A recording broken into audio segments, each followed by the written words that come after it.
this week's Wellbeing Wednesday, I want to talk about the impacts of technology on our sleep. Now, research shows that the average American checks their phone about every 12 minutes, over 80 times a day. And a study by Asurion showed that the average American struggles to go more than 10 minutes without checking their phone.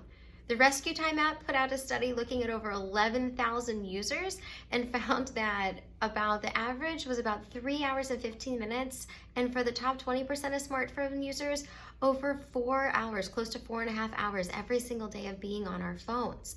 Now, yes, our phones do all kinds of different things for us. It helps us with directions and information and staying connected and emails and all these other pieces. And we spend a lot of time making sure that we keep our phones updated. And think about if we spent even half the time working on recharging our bodies as we do with making sure that we keep our phones charged.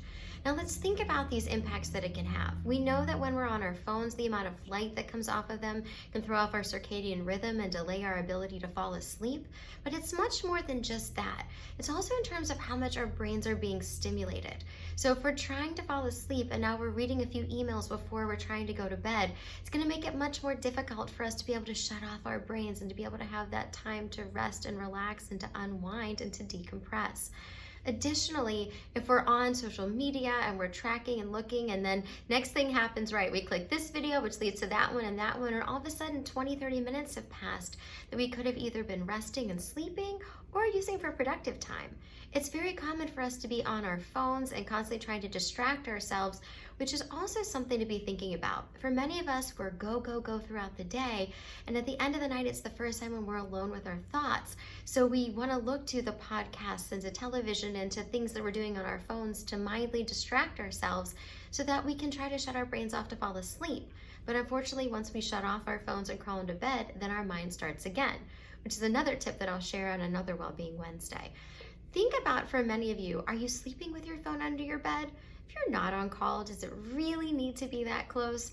Thinking about putting it across the room so when your alarm goes off the next day, that actually forces you to get out of bed is actually better and more conducive for your sleep. Additionally, do you need to check your phone if you wake up in the middle of the night to use the restroom? When you do, not only does the light wake you up, but also then your brain starts thinking and processing instead of helping you to be able to rest and relax and fall right back to sleep.